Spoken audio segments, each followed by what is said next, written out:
How do you divide decimals? So, Maria has $1.80 and she wants to buy gum that costs 3 cents each.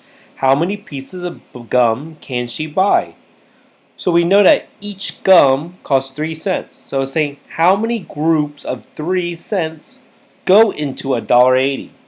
So we know it's a division question. So it's $1.80 divided into 3 cents group. So we want to know how many 3 cents go into $1.80.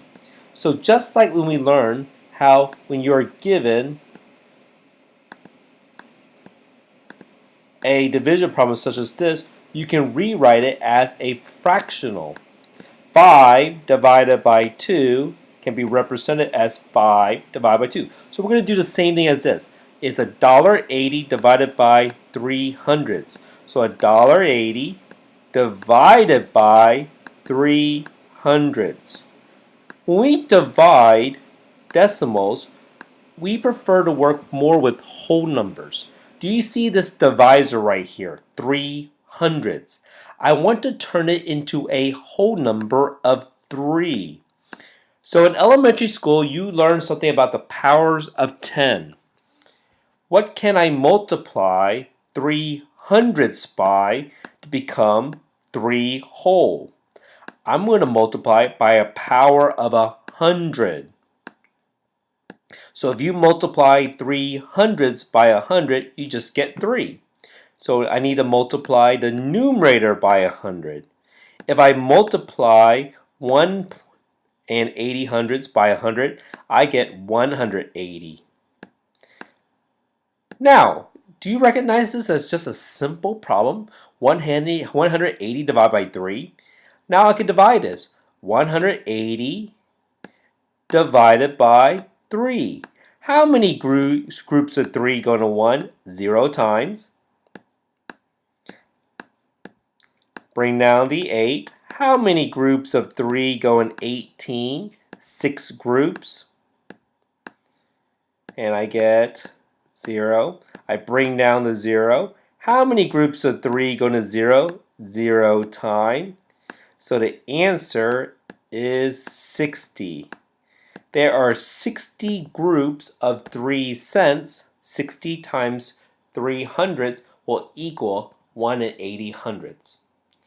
There is a somewhat shortcut.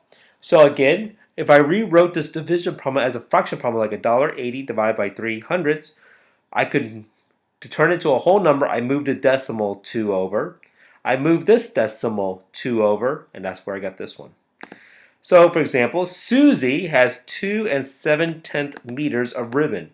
She is making some bows, and each bow takes 9/10 meters of ribbon. How many bows can she make? So she wants to break down what she has into groups of 9/10. So 2 7/10 divided by 9/10. So let's rewrite it as a fraction. How can I turn this 9/10 to a whole number of 9? Learning back in elementary school, I multiply by the power of 10. Multiply this by the power of 10. 2 7/10 times 10 is 27. And we all know 27 divided by 9 is 3. To check our work, if I add 9/10 3 times, 3 groups of 9/10, it will add up to 2 7/10.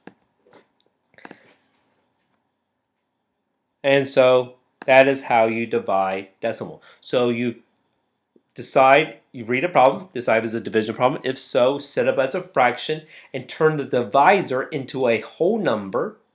So in here, shortcut, I move this decimal 1 over, so I need to move this one 1 over. And then you'll have an easier problem to work with.